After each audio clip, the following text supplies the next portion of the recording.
আজ আমি আলু দিয়ে মটন কারি রান্না করে দেখাবো। মটন কারির জন্য পেঁয়াজ কুচি, আদা, রসুন, পেঁয়াজ, টমেটো, কাঁচা লঙ্কা বেটে নিয়েছি, হলুদ, লঙ্কার গুঁড়ো, এভারেস্টের মিট মশলা, হলুদ, নুন মাখানো আলু নিলাম, তেল দিয়ে দিয়েছি গরম হওয়ার জন্য। তেলটা গরম হয়ে গেছে, এবার পেঁয়াজগুলো ছেড়ে দেবো।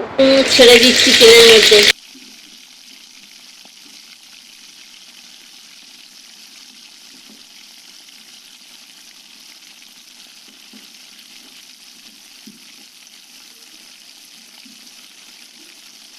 পেঁয়াজটা পুরোপুরি ভাজা হয়ে গেছে, এবার আলুগুলো ছেড়ে দিচ্ছি।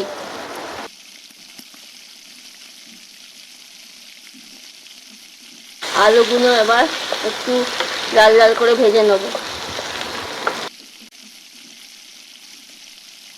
আলুগুলো মোটামুটি ভাজা হয়ে গেছে, এবার মশলাগুলো ছেড়ে দেবো। পেঁয়াজ, আদা, রসুন, টমেটো, কাঁচা লঙ্কা বাটাগুলো ছেড়ে দিচ্ছি।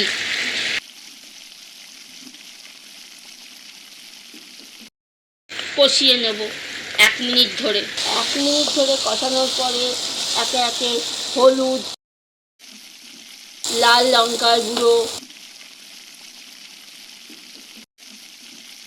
মিট মশলা,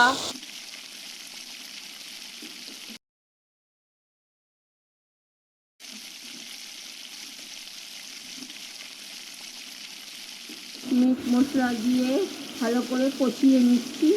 মশলাটা প্রায় কষানো হয়ে গেছে, এবার একটু জল দিয়ে দিচ্ছি।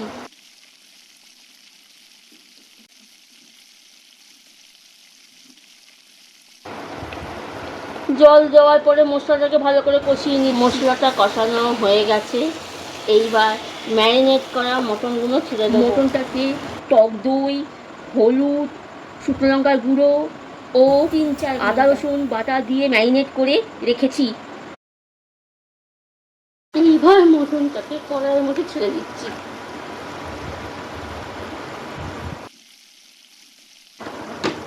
ভালো করে এবার নাড়বো। হয়ে গেছে, এইবার প্রেসার কুকারে দিয়ে দেবো। প্রথমে নুন দিতে ভুলে গেছিলাম, এখন স্বাদ মতো নুন দিচ্ছি।